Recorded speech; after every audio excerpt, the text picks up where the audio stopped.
माँ और उनकी एक बेटी थी। तो जैसे कि सभी घरों में होता है, माँ ने बड़े ही प्यार से अपनी बेटी की शादी की।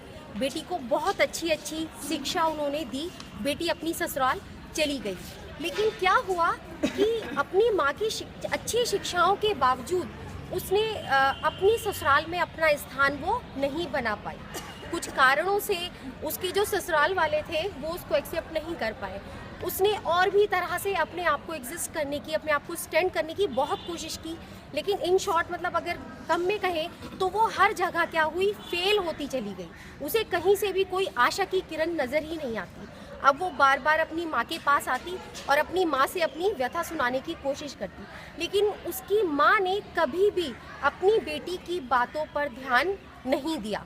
वो सुनती और ऐसी हो जाती कि जैसे कुछ हुआ ही नहीं, उनकी बेटी ने उनसे कुछ कहा ही नहीं है।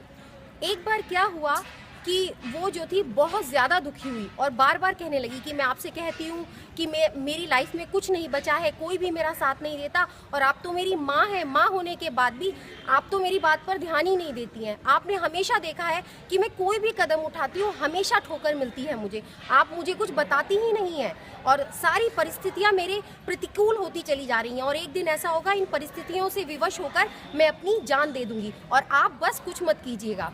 माँ ने तब भी कुछ नहीं कहा, बहुत ही शांत मन से बेटी का हाथ पकड़ा और उन्हें रसोई घर में ले गई। उन्होंने 3 चूल्हे जलाए और तीनों चूल्हों पर एक एक पतीला रख दिया। बेटी खड़ी हुई देख रही थी और मन में सोच रही थी कि देखो मैं इतनी परेशान हूँ और मेरी माँ जो है वो पकवान बनाने की तैयारी कर रही है। तभी माँ ने क्या किया, एक पतीले में पतीलों में पानी रख दिया था उन्होंने गर्म होने के लिए।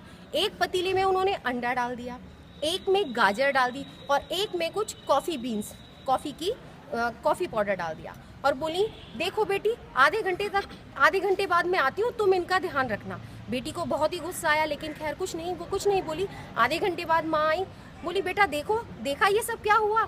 तो बोली मुझे तो कुछ नहीं समझ में आ रहा है, आप ही देखिए क्या हुआ। तो बोली बेटा ये गर्म पानी जो है ये मनुष्य की परिस्थिति है, इन तीनों ही भगोनों में खौलता हुआ गर्म पानी है। लेकिन अब देखो मैंने एक में गाजर रखी हुई है, गाजर ने क्या किया, उस गर्म पानी में गई और अपना अस्तित्व खो दिया। वो बिल्कुल जो कठोरपन था उसका खत्म हो गया और वो बिल्कुल क्या हो गई, सॉफ्ट हो गई। और एक पतीले में जिसमें मैंने अंडा डाला था वो सॉफ्ट था, लेकिन गर्म पानी में जाकर उसने अपने आप को कठोर बना लिया। लेकिन कॉफ़ी बीन्स ने क्या किया, उस पानी को ही अपने रंग में रंग लिया। अब यही तुम्हारी परिस्थितियां हैं, ये तुम्हारे ऊपर डिपेंड करता है कि तुम किस परिस्थिति में किस तरह से वर्क करती हो। तुमने क्या किया है, तुमने गाजर वाला काम किया है, तुमने अपनी परिस्थितियों में आके खुद को खत्म कर लिया है, और जबकि तुम्हें क्या करना था, तुम्हें कॉफ़ी बीन्स बनना था। परिस्थितियों को ही अपने अनुकूल बना लो तो कभी भी तुम्हारे साथ में कुछ गलत नहीं होगा।